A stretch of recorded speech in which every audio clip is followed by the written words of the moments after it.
Welcome to the Awaken Heart Podcast. I'm your host, Nancy Walters. Get ready to create magic and miracles as you lean into your heart's desires. I believe not only does the heart want what it wants, but it knows. This show is a weekly deep dive into what it means to live from an awakened heart. I'll be sharing inspiring stories and real conversations with people just like you, who have turned the ordinary into the extraordinary. My mission is to show you how you too can be connected and heart-centered in every area of your life. Your journey to aligning with more love, more joy, and your wildest dreams come true starts now. Hello, and welcome back to the Awaken Heart Podcast. I'm your host, Nancy Walters, and today is a really cool conversation. It has to do with our home. And we know how important our home is to us. It is our sanctuary. It's our place to get rest from our ever busy, hectic lifestyles. It's a place to really come home to and feel like it's your home. And there are many things that we can do to change the energy around the home that we live in. And one of the important things to do is really cultivate the landscape around us. Maybe you have a home that has a yard or a front yard. There's a lot that you can do to the land that will match with your own energy. We become stewards of our land. We ask what our land needs, and we integrate that to what we need. And if we happen to live in an urban environment where we don't have any real trees or parks or natural surroundings around us, or if we live in an apartment, there's ways to transform our space with the right plants that really matches us on an energetic level. In this episode, we welcome Monique Allen as we dive into the world of permaculture, regenerative agriculture, and the art of cultivating energy-positive spaces that give back to the planet, and how we can design energy-efficient homes that blend seamlessly with the natural world. Discover some tips on growing your own organic produce, which we're seeing a lot of people wanting to do nowadays, seeing what changes are happening with the way our food is being produced nowadays. You know, there's a lot of pesticides, there's a lot of genetic modification happening, and it's transforming our foods into something that our bodies don't really even recognize. So we're seeing a lot of people that want to go towards creating their own produce. And there's ways to do this in an urban environment as well as in your own homes. Today's guest, Monique Allen, has successfully bridged the gap between landscaping and business building with her background as a lifelong gardener, business developer, and coach. Monique Allen, founder and creative director of the Garden Continuum, is a master creator, interactive employer, published author, and fierce industry advocate. In over 3 decades, she has witnessed the landscape trade become extremely popular and commoditized, which has eroded the sustainability of our landscapes while undermining our ability to feel satisfaction from them. As the founder of the Lifescape method, a lifelong gardener, business developer, and educator, Monique has dedicated her career to reversing that legacy by creative alternative approaches and sharing actionable information to spread a positive message about how we can all improve our land, our lives, and our professional satisfaction through lifescaping and compassionate business building. In this episode, you will learn how the right landscaping can regulate your nervous system, how lifescaping works, and how our DNA is really wired to cultivate our own food. It's in our DNA, it's in our lineage, and how there is a huge return to community living, and how much of a sovereign right it is to make our own choices. This is such a great conversation, and one that everyone will be able to get a little bit of an aha moment out of it, and will be able to start immediately integrating a lot of these practices into your own life. And Monique is going to show us through lifescaping how every small action we take in our gardens and homes can contribute to a brighter, more energy positive future for all. Here is today's guest, Monique Allen.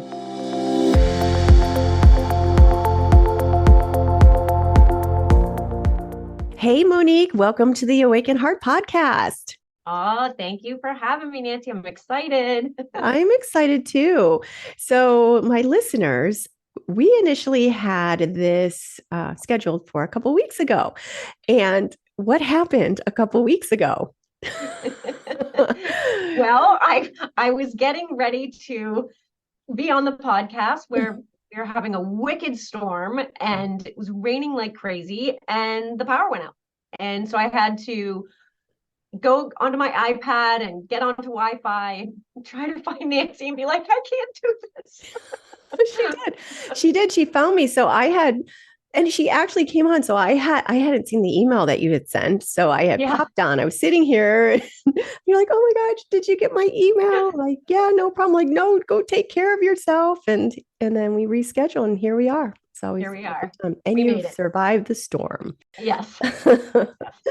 So I'm really interested. I know we talked a little before we hit record in what you are bringing to people as far as their land and their landscapes and cultivating a space that you really, really love and enjoy because I do stuff also as well. As I mentioned, I do relocation and finding people the perfect home and how important it is to live in an environment that really resonates with you and supports you. And landscaping in the land is so important and to honor the land and have a space that really aligns with your energy. And I know that, like you said, a lot of landscapers will just like, oh, here's, something here and there. And it's a beautiful environment, but they're not even, like you said, stewards of the land, going in and cultivating and listening to the land and seeing what it needs to nurture your home and yourself by living in that environment. And with everything that's happening in the world as well, with how our soil is being depleted and how there's, even the fertilizing, it's poisoning our land and our environment around us. And you have a whole regenerative approach to it. So I'm really excited to have this conversation to see how people can improve their living environment and also improve themselves in the process because you offer coaching as well. So, I mean, that's a lot said, but if you, for my audiences, don't know you, can you give a little bit of an introduction of yourself and where you started? You said you've kind of done stuff for 40 years before this, and where you and what brought you to doing this kind of line of work? Yeah, yeah, for sure. It is a long journey because it does span almost 40 years, right? So I think I'm finishing my 38th year or starting my 39th, somewhere around there. And but so I started in this industry by accident as a in my late teens. Just, got invited to go out and landscape one day, do spring cleanups. And I was dancing growing up and bodybuilding, and I really liked to be moving and active. And I was pretty lost as to what I was going to do with my life as high school was ending, and everybody was, they'd already taken all these exams and applied to college, and I was just like, I think I forgot to do all of that. And I was kind of lost, and I found this just sort of by dumb luck and really just fell in love with how it grounded me. No pun intended, but it just grounded me. And I had a bit of a dysregulated nervous system. I couldn't have used those words back then. I didn't know that. I was a trauma survivor from childhood, so didn't understand how that made me like not really centered. But dancing made me centered and bodybuilding made me centered. And then being outside centered me. And now there's all this research about how when you put your hands in good, healthy soil, there are actually antidepressants and all sorts of living biota, in that soil that is symbiotic with the human nervous system. So clearly I was feeling all that. I didn't have any of the words.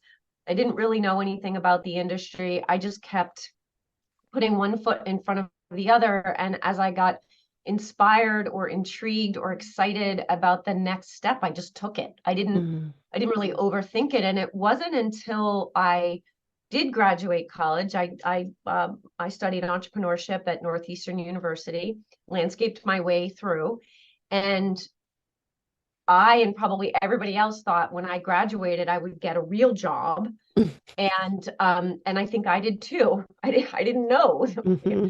And I started doing all those things that postgrads do.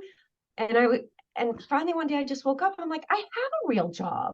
I'm an entrepreneur, for crying out loud. I can make this my, I was already freelancing. And so by the time I was 21, I had a business, and I did that business for about 9 years. It was called Second Nature. I got married and was going to have my first child, and realized, wow, I really probably should turn this into a corporation. I have the know-how. Let's do that. And it became the Garden Continuum. And I've been growing it ever since. And it started as one kind of business, and it's a very, very different business now. I spent almost 10 years working on conservation, and then became an organic land care provider. And so all of those machinations of growth moved me from what I would call conventional landscaping, to what I now call regenerative landscaping, where the work we do is about helping to heal earth, horticulture, and all of that, but in conjunction with the well-being of human beings. So each human being is individual. Each slice of land has its individuality. You're reading both of those, and you're trying to see what are the synergies and how can you make that home space something that really invites the heart and nervous system of the person who lives there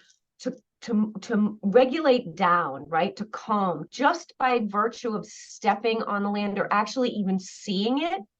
That if you have a really hard day and you move into what I call the arrival experience, this is that moment where energetically you start to get close to your home space, then you see, then you park, then you get out, it's just that whole piece can literally regulate a nervous system if the landscape is done in such a way that is inviting to the human. We call this lifescaping. This, my Lifescape method, that's what I wrote a book about, is really how we do that, so that we are connecting the heart and the nervous system to the heart and the nervous system of the ecology that's at your home. And that's the quick version of the arc of how I got from raking leaves and mulching to regenerative landscape. And you had talked about, didn't you start it? Yeah, you were a teenager when you started, and you touched the land and you felt how that could have a calming effect. And we're actually like batteries. The earth is like, we're batteries. We plug in, and that's why it's so important to ground, like stick your feet in, because literally within 20 minutes, 10, 20 minutes, or even instantly, you're healing your body and you're aligning your body, because we've gotten so disconnected, because we're wearing, like, we used to wear leather soles. Now we're in rubber soles, and we're so disconnected from the earth. And literally planting your hands in the earth can, like you said, have that calming effect. It's not just some imaginary woo-woo thing. There's actually, scientific. Yeah, it's real. It's real. It's real. So there's that. And then what you were talking about as far as, really understanding the energies of the land. And when you're coming back to your home, how does it feel? Because I know I feel that way if I'm in the city or somewhere in the suburbs, or there's a lot of traffic, in a lot of sidewalk or concrete. And as I'm driving home, as I start seeing more green and more greenscapes and, flowers, and then there's trees, I literally feel my nervous system calming down, and I just feel so much better, and it soothes me a lot. So a lot of what you're talking about, how you cultivate the space and the land, it sounds a lot like feng shui. Is it kind of like feng shui, where you're kind of understanding where the energies are coming from, the certain points, and hearing about a person's history, or, they're, doing their chart or whatnot? Is there some of that involved in it? Not necessarily feng shui, but something. So geomancy, feng shui, that's all kind of tethered to the same thing. I don't practice that specific practice. I'm intuitive, and I'm very connected to the land, partly because I think it was so healing to me early on. But I was like that even in the beginning, where like the land always called me. My grandparents had a lot of land in the Allegheny Mountains in Maryland, and as a child, and even growing up, even as a teenager, and in my 20s, you know, when you don't want to be anywhere near your family and parents, I still wanted to go there. Like, I loved that land. Always felt very connected to the ocean. So I think it's like all human beings have access to inner knowing, intuition. They have the ability to become aware, to come into their essence nature. But it takes time to cultivate that within yourself, and it takes that stillness. If I've learned anything, you know, in practicing yoga and becoming a yoga instructor, is that, you know, this finding that gap in the thinking, it's the similar tactical thing from going to a very urban, hard, unvibratory environment into one that is softer, actually living and breathing, actually vibrating, you know, with life energy. That if you stop just for a moment, you will feel it. But the more closed down, rigid, guarded that you are to protect yourself, the harder it is to, you know, to actually feel that thing in 20 seconds. You need maybe the 20 minutes. But the more attuned you are to it, it's almost instantaneous. And so my thought process is, if we can work with homeowners, work with business owners to invest in the land that surrounds their work and living environments, or their work and sort of home life environments, which tend to be stuffed with hustle and bustle and to-do lists, then what is initially difficult for the human unfolding to be able to tap into that kind of vibration and feel calmed by it, it'll feel hard at first, but eventually it becomes instantaneous. It becomes that you're not even thinking or trying. There's just a shift. You go from the hustle and bustle of getting the, you know, kids to umpteen appointments and buses and this and that, and then you drive home, and then you know, you can exhale, and it happens organically without trying to think about it. And so it's like you set the environment, and then the body will begin to attune to it. Does that make sense? Like over time, and it really isn't woo-woo. It is based in science.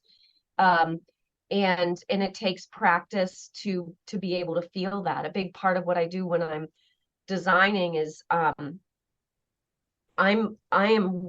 actually tell the clients, I don't want to see the property until I've seen you. Like, I need to connect with you first, because yes, the land is important, but if you put me on any piece of land, I'm going to connect with it. It's much harder to connect to humans. So I have to do that work first, so that I can try to discern what is it that would help you to tap in to those vibrations that'll help regulate you and help you with the best home environment. I mean, I imagine you do that with relocation. Like, where do people want to live? You have to get to know a little bit about the person. You can't just throw any house at them. They have to tap in. We do a holistic approach where they become really quiet and present and tap into that which is calling them, and listening to their intuition instead of the mind, blah, where should I go? Like, getting really grounded and centered. And that's a primary approach to relocation for us as well. Yeah. So, and you do, you call it lifescaping, right? Lifescaping. I love it. And so you consult with the person first. So if someone was to say, Monique, you know, I'm really interested in lifescaping, your first thing would be to have a meeting with them outside of their environment, right? Or do you have, I mean, you could do a Zoom call, or is it an in-person thing? I have a very, very tight system. So I wrote a book that talks about Lifescape, like how the Lifescape method works. And there are 3 tenets.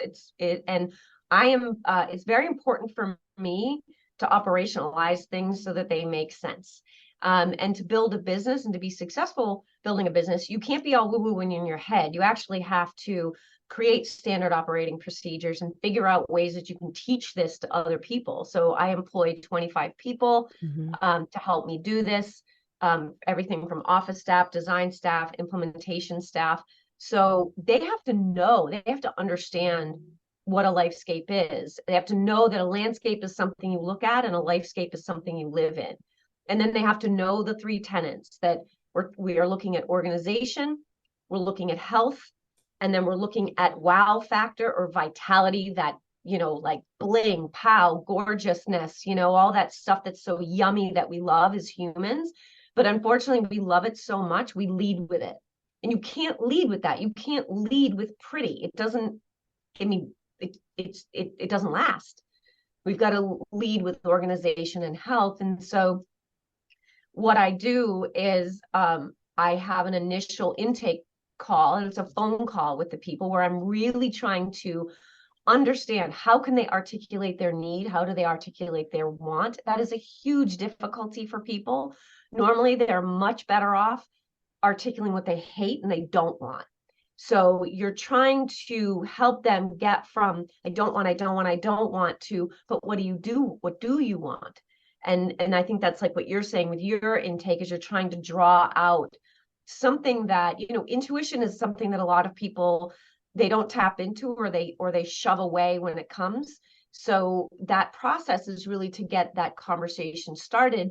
And from a business sense, I've already done a ton of work digitally to vet people before they get to me. So before anybody gets on a phone call with me, they've already gotten access to so much information that they've selected me based on that intuition, that desire for something that they're seeing nowhere else. They're thinking maybe I can help them get it. So there's this back, is that the word I'm looking for? It's this element of the business creation that is developed in front of me, so that they have to filter through all of that. And the goal is, as they're going through all of this information, if I'm not for you, I want you to select yourself out, so that by the time you actually get that phone call with me, you're like, yeah, okay, come over. And so it makes for fewer calls, but better calls and much more closes. From a business standpoint. Once we can get the larger pieces of what's required, like it's going to cost money to work with me, but we get that out of the way so that there's clarity, and now we can actually do the work. Now we can actually start to really dive into, what are we going to do for your land? And on the coaching side, it's really similar. It's, there are a bajillion coaches out there talking to people about how to make money. And while I'm very interested that you make money, I'm more interested in your soul alignment, that you're actually doing work that's aligning with your dharma, with your soul's purpose. And that's because I've struggled with that. It's like you're doing your dharma, you're doing your soul's work, and then all of a sudden you wake up one day and you're not anymore. Wait a minute, what happened? I thought that was my work, and now I'm dissatisfied. Why am I dissatisfied? What happened? We're not static. So how do we move? How do we follow that soul development that says, yeah, you're done with that. You got to leave that behind. Whereas as humans, we grab on, and I am such a grabber. Like I just hang on to it. And then I let go with one hand and think I'm so great, but I got a death grip with this one. So, that's what I'm practicing.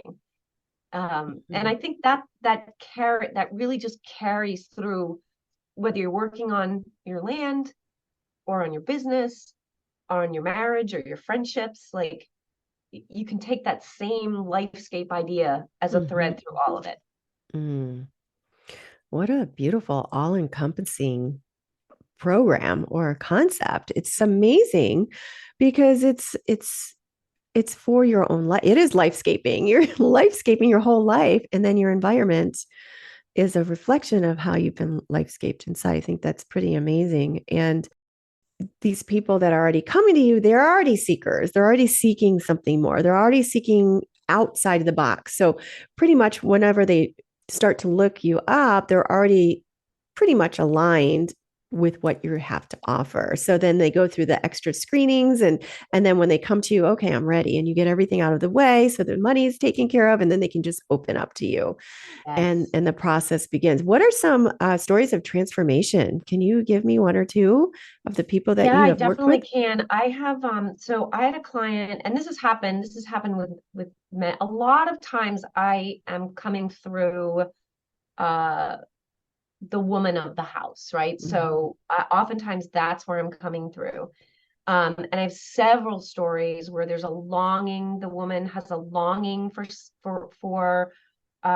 more cohesiveness and more vibration connection, even though that's not what they would call it, with their property. And I never even meet the husband. I don't meet the man in the house, right?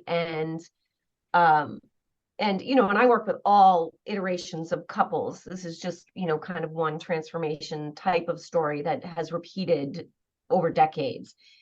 And I had this one in Newton, and I'd been working on this property since early in my career, and I may have been 16, 17 years in working with this client when they finally decided they were going to do some renovation. And I knew both parties, but I really was working very directly with the woman of the house. And we built this incredible environment, just really beautiful. It wasn't even that it was so fancy. It was just beautiful and wholesome, and it just drew you in.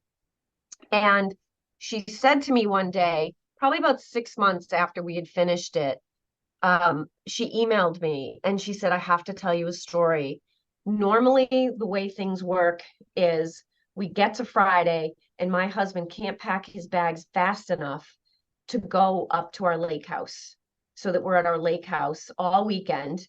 And then we wait until the last minute on Sunday to come back, or at the crack of dawn on Monday, he'll go to work, right to work, won't even come home. So I'm always like ready on Friday. She said, I was like, okay, I'm all packed. You ready to go? And his response was, no, you know what? I think we should have dinner here outside and then have breakfast and then mosey up there late Saturday morning. And it was like he felt at home, at home. He wanted to be there. And when she typed to me, she said, I literally have tears in my eyes as I'm typing this. I have wanted to live in this home and love this home for decades. And we finally do, because he wants to stay. Mm. And, I've had story after story about that, where the woman is really wanting to nest and love the home, even when kids are gone. And there's a misalignment. And when there's this alignment at the home, and it creates an alignment in the couple, and it creates an alignment, a sense of home, to me, that's like, wow, I did my job. It doesn't matter what I planted. It really Mhm. doesn't. At the end of the day, it doesn't matter what colors are in the landscape. What matters is it's resonating with them. Mhm. Um, and for me, that's been huge. And in another story, one that's more on the business side, is what I find really interesting is that I will work with a business owner, and in very early on in our sessions, I will learn that there's somebody in their company that's undermining their power, and they actually can't operate in their full agency because somebody's chipping away, like almost like it's an active effort. It might not be, but there's some misalignment, some clashing. And I had one individual where this was happening, and that person had been with them over a decade, and it was almost like you could see the corrosiveness of that relationship. And we got about 6 or 7 sessions in, and I'm like, okay, as a coach, my job isn't to tell you what to do, but I'm going to break form here and tell you that you have to get away from that person. You have to get that person out of your company, because not only is that person undermining your agency as an owner, they're also making this sort of like this corrosive, toxic thing that's happening, and it's undermining the development of the rest of your staff.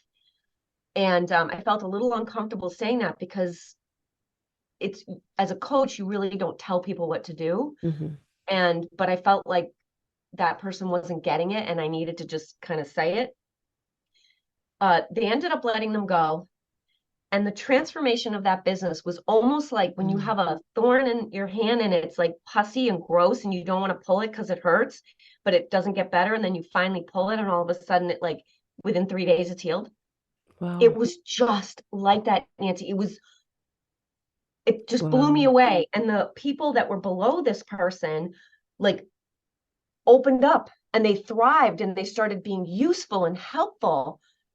And it just makes me realize that like as human beings we need connection, we need conversation, we need safe places to talk about our lives where we don't feel like we're going to hurt somebody's feelings or and I know for me working with coaches and working with professionals, you know, like bringing an interior designer, that's not my shtick, right? I need help. And as a designer, I'm terrible because I think I can do it, but I really can't because it's inside. You bring somebody in and they just take all the burden away. And then so those two are huge for me because I see the person that I'm working with directly, their life is vibrating at a much higher level and their nervous system is settled. And it's not for good. Things will keep changing, but that's really satisfying to be a part of. It's amazing. It sounds like there was just like, I keep thinking of that eye of, what is that? That one that protects the Greek eye, like putting something in that Eye in of the Horus environment. or something. I, Yeah, yeah. yeah. And I don't know if that's the word of it, but it just almost sounds like there's this dark Angels. energy. There was a dark energy in there. And that just shows that there's like how energy really, you know, how we're all energetic beings and how we're affected by it all. And so, what was his response to that? Because literally, he saw his whole business change and people around him change. Yeah, this owner was a woman, Mhm. and Or her. what I saw was almost like a blossoming. Mm, It's when you see in somebody's energy the shift between kind of like a depressed, sort of mhm, non-expansive to opening and reaching. mhm, And a lot of times the owners that I'm working with, well, all of the owners I'm working with want, you know, they're looking for regenerative practices. I mean, they're mhm, looking, you know, the landscapers want organics, the nutritionists want, you know, like real health vitality with not a lot of chemicals. I just worked with a yoga studio and they're really looking about deep spiritual connections so that there are already people who have access in their own bodies and to that desire, to that seeking, like you said. mhm, The problem is something's sitting on it. I mean, mhm, literally like sitting on it. So it opens up and it's like they can't believe it because when they look back, you know, one of her things to me was, I can't believe what I put up with for so long. mhm, Like I you know, it just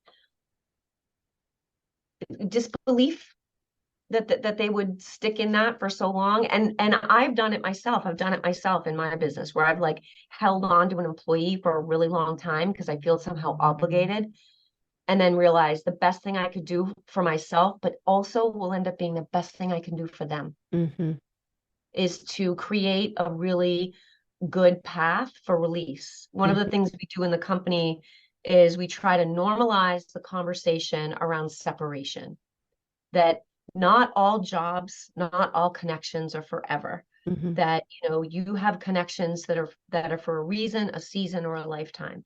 And you mhm, have to ask yourself, reevaluate all the time. You know, you get to wake up every day and choose to be an entrepreneur. You get to wake up every day and choose to stay married, to choose to stay in friendship with certain people. And if we don't remember that we can choose, we lose that sovereign connection to mhm. ourselves.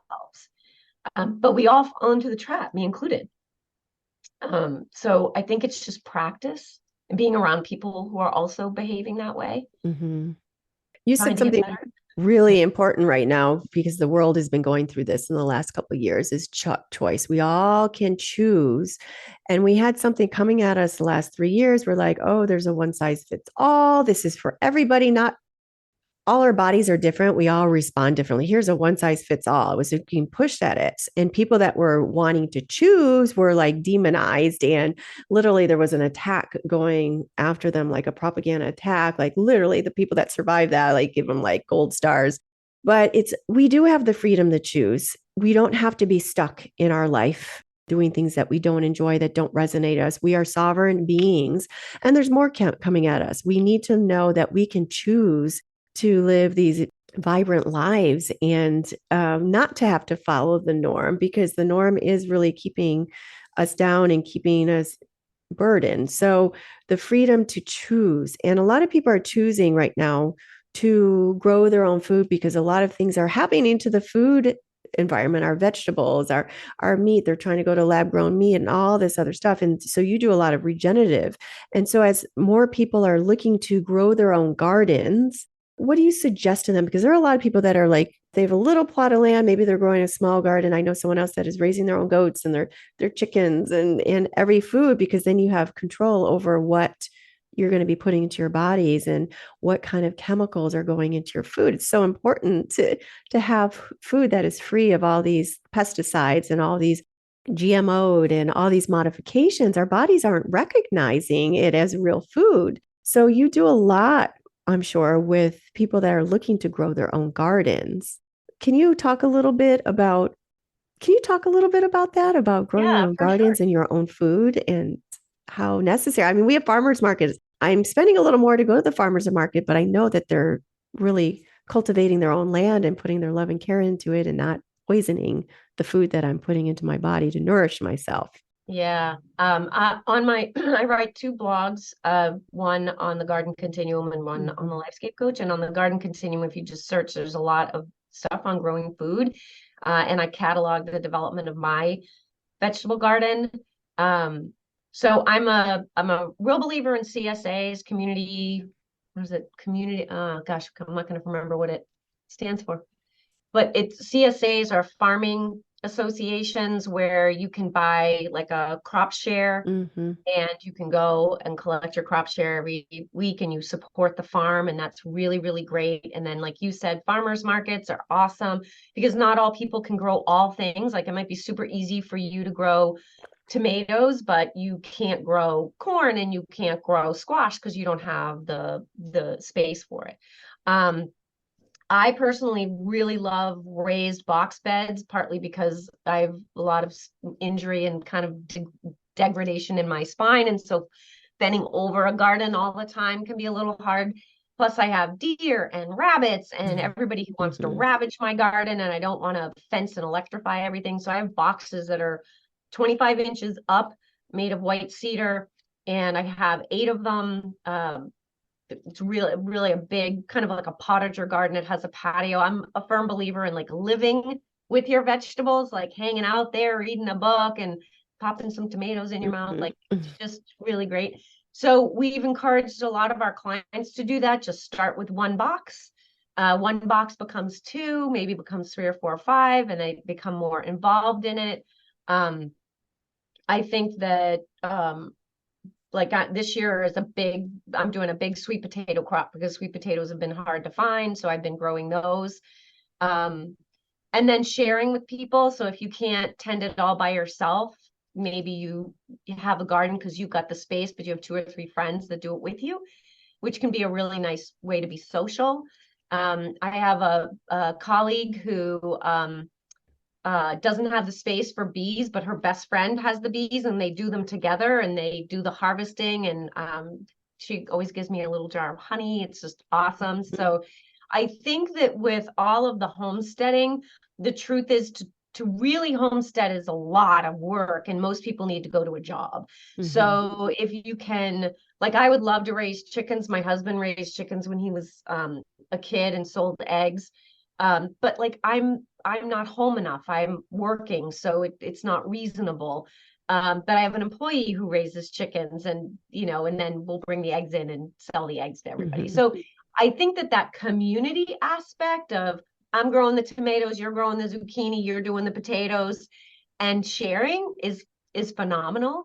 And just trying it, because it is like literally in our DNA to grow food. Mm-hmm. And so a book that I love, have you ever read the book by Barbara Kingsolver, Animal Vegetable Miracle? Mm-mm. It's a phenomenal book. Anybody who wants to grow food should read that book. She's a brilliant writer. And there's another book which is funny, so funny. It's called The $64 Tomato. Mm. And it's just, I can't remember the author's name, but super funny, but just about how, this passion project of growing your food, it's not making it cheaper. It's really about knowing you can, Mm-hmm. knowing that you can provide for yourself. That will shore up your your feeling of self-worth, self-value, capability. It does, I think it does wonders. And I think having children do it is phenomenal because they Mm-hmm. learn early on about where food comes from. Mm-hmm. Mm-hmm. $64 tomato. I'm gonna have to get that. And the other That book, one I'll is put that funny. in. I mean, he is so funny. It's a really funny book and good. And then Barbara Kingsolver's is awesome. A King Solver. Okay. I'm gonna look those up and put them in the show notes. Yay. More resources.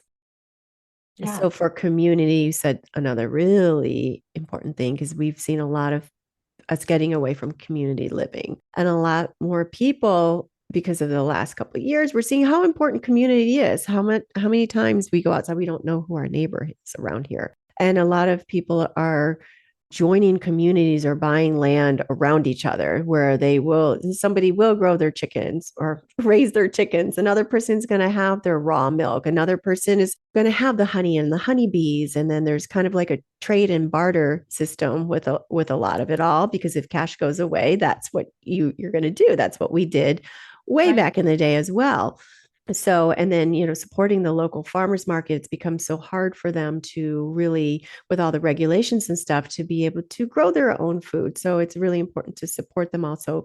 Yeah, community, we're going back to community. So you work with a lot of that as well, with the people that are growing their own Yeah. food, I mean, for me, the garden I continuum. understand, what you're talking about the past, several years being a real challenge and pressing upon our ability to choose. I consider myself quite the edge dweller. I raised my children pretty much out of the medical system. Mm-hmm. That was very hard to do. And I worked really, really hard to see if I could, I mean, the same way that I'm trying to work with regenerative practices Mm-hmm. with the land. I mean, I birthed two humans at Mm-hmm. home and Amazing. my first one I ended up at the hospital, much to the hospital's dismay, because I was not a good candidate. I was shoving everything away and just being like, help me through what I got to get through, and then I'm going home. And then my second child was born at home because I knew a whole lot more. Mm-hmm. Um, so I think that I don't expect anybody to make the choices I made Mm-hmm. or make. What I want is the sovereign right to make all the choices that I want to make for myself.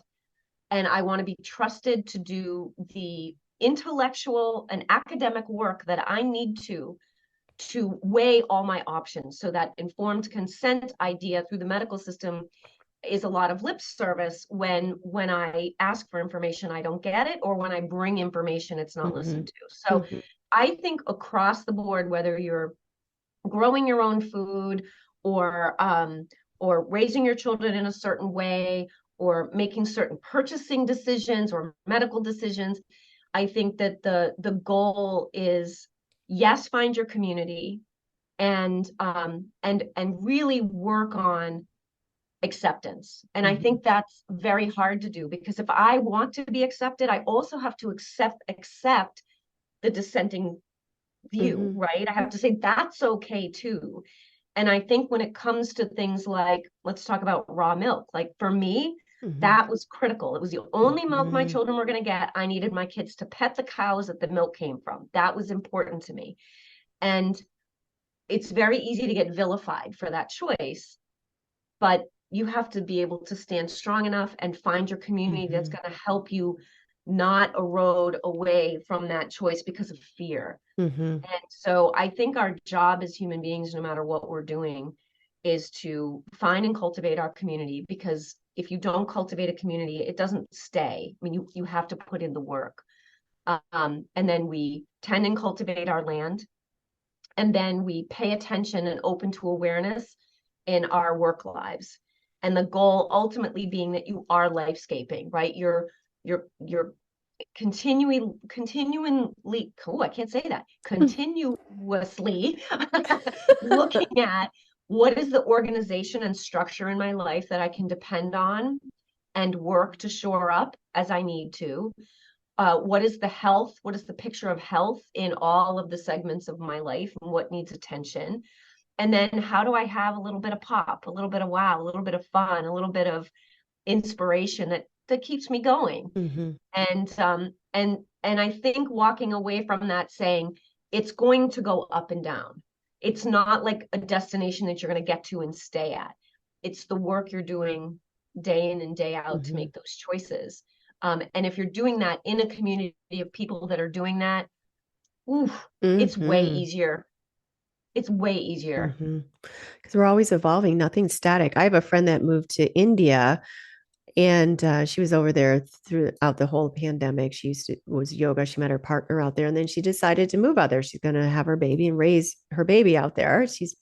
But it's a community. There's at least 30 people like that are in it, and they just really have this beautiful community where they contribute so much to each other and they support each other. It's such a beautiful thing to see. So yeah, that's such a and you talked about sovereignty. It's so important to be sovereign in your decisions, because there's all this propaganda, like say the raw milk, where it's not true about what they're demonizing it. And then our milk has been so whitewashed, and raw milk is, just like milk does the body good, because it had so many, has so many properties and healing properties in it. But how is the medical industry going to make money if you're being healthy from this milk? And that's a whole other like ball of wax to talk about, which we won't get into today. But Well, what I can mhm. tell you, I'm going to interrupt for 1 second. What I Sure. can tell you is the groups that I joined in order to get the support, like I wasn't going to get the support from my neighbors, because the chances of me, I mean, I live in a kind of a suburby area. I don't live in a farm Mm-hmm. area. Um, but like I ended up joining the Weston A. Price Foundation, and I was able, by joining that foundation, I was able to learn about nutrient dense food. I was Mm-hmm. able to attend conferences where I had access to people who were in community, raw milk communities. So I think when we want to do these things, we have to look for the community. So we're The just using support. raw milk as an idea, but Mm-hmm. it's those communities that we seek out that will help nurture the seeking in us. And that's what I'm doing with a yoga community that I belong to, like your friend, where it's a group of seekers who are really trying to connect back into their essence nature, connect into their awareness and intuition, and then we go to our day job, and we're Mm-hmm. better in our day job, and we're Mm-hmm. easier to be around when we're doing that other work. We're easier to be around when we feel sovereign, because we have a community behind us that we know we can turn to and ask a significant question, rather than asking that question like out into the ethers where, yeah, you may not get a lot of support. So I feel like that's part of that work that we do to make sure we're surrounded by the kinds of people that really support us. And that's been really critical for me in my business growth, is that I was seeking out business coaches that had more of an expansive thinking, so that they would see me as a whole being and not just a business owner. Mm-hmm. And that helped a lot. Mm. Wow. That's really incredible. I love this. I love everything that you're doing, everything that we're talking about. I know we've got to wrap this up soon, Yeah. but I did want to go back a little bit to just about the lifescaping, the home and the environment around Mm-hmm. your home. So what does somebody that lives, say, in an apartment or a condo, I mean, I know a lot of communities, they have beautiful landscaping. Mine has beautiful landscaping. It's backed against, like, I have forest and trees and paths behind me. But what if somebody maybe lives in a condo in a busier area? How would they lifescape, or how would you help them in their living environment? Maybe all they Yeah. have is what's inside their home. Yeah, it's a great question. So I used to live in an urban environment. Luckily, I had a little deck, and I did a lot of growing. I literally put window boxes on the railings, and and then pots, and so a little balcony, a little deck. Like, there's so much potential, and you really do not need a lot to be able to be connected to plants. My office environment, we have plants throughout the office environment. I mean, what you see here and Mm-hmm. here are not real, because I don't have the time to take care of real in Mm-hmm. here. But in my downstairs, where the main office is, there are plants all through it. And part of my office administrator's job is to love and manage those plants. And the plants literally are, they're shade tolerant. We have them stuck in the ceiling, so we have vines going through the ceiling. So Mm-hmm. you can have plants inside. They make these awesome terrariums and growing environments, and racked growing with grow lights. Like, so I think that, you don't have to go full bore. It could be that you're getting one low light plant, learn about it, learn how to take care of it, and then tend it like it's a cat or a dog. Think about it as a sentient being, as opposed to as a static thing in the corner that I'm going to neglect and never water. The minute we shift our mind to loving a thing like it's a living thing, like it has feelings, and like it has all of that, it will bring out in you another layer of connectivity to your nervous system. So it could just be one plant, Mm-hmm. Mm-hmm. as simple as one plant. And oftentimes what I see is the one plant turns into two, and next thing it's five, and Mm-hmm. people then have plants all over their apartment, right? So Mm-hmm. so it's possible. It's possible to do it in home. Mm-hmm. So you start small with one, and it could go to more. And tend to it like you would a cat or a dog or a pet. It's true, because I'll talk to my plant. Hey, little baby. I've had one plant. She's come with me, or she. Like at least 20 years I've had her, Yeah, and she's just like, oh, she's moved a couple times, and she's just so beautiful. And then I talk to them, and it's been shown, literally time lapse. And there's been studies about when you talk to your plant, say, I love you, and you're so beautiful. Look at how pretty you are. It responds to that. absolutely. And if you Yeah. think about like brushing a dog or Mm-hmm. brushing a cat, Mm-hmm. if you have, let's say you have a monstera or something, they have these big leaves, so they collect dust. Mm-hmm. So you have a warm, like a very like lukewarm cloth, and you're just going through and just wiping down every leaf. Can you imagine like the feeling? So Mm-hmm. so so we have amazing capacity to nurture. And when we offer nurturing, when we are in service, we actually are in a really good place to align our nervous system. Mm-hmm. When it's me, and you're trying, like, why don't I have, and why don't I have? Your nervous system is regulated in a Mm-hmm. negative way. But Mm-hmm. if I'm in service and I'm actively Giving. loving, Mm-hmm. it's regulated. Mm-hmm. Mm-hmm. And after this conversation, today's my plant day. Today's when I water them. Yeah. And I have a mister that I spray. But yeah, today, I mean, I do throughout the week, but today's the big water day. So I'm going to really take Good. loving care to them. So, Tell them I so said hi. I will say hi. Monique says hi. Hi, Monique. They're like, yeah, I know her. We're connected. And I have seen also where you see I don't know if it's under ultraviolet light, but literally you see that even a leaf that falls out, you see the electric magnetic, like an aura around your Hmm. plant. Yep. They're literally living and alive. And we disregard plants so much. Like when I go on my walks, I don't even put headphones on. I just listen to the insects and bird and like look at all the beautiful leaves. And I try to, take that in, and I absorb their energy, and I give my energy to them. So it's very Yeah. healing Forest for that as bathing. well. Yeah, it's I awesome. And mean, I it's did a a lot of that thing. in Oregon. That's what saved me during I call it doing time in Oregon. Doing time in Portland. That's what saved me is my walks. So yeah, and breathing in that beautiful biome. So anyway, Yeah. well, It's been so lovely having you on, and I would love for people to find you and work with you and begin their own lifescaping. So, can you tell our audience how is best to work with you and where to find? I know you have some books, and I know you have some free. I believe you have some free downloads or some Yeah, guides. lots of Yeah, free stuff. yeah, Yeah. So, and I'm sure you'll put it in the show I notes, will. but my flagship company is thegardencontinuum.com. And if you're a gardener, there's a great blog on there, lots of awesome free stuff, and free ebooks and just really good things. Learn about regenerative landscaping and what fine gardening is and how to design. You can go to my lifescapecoach.com. I have a store there. You can pick up the book, Stop Landscaping, Start Lifescaping.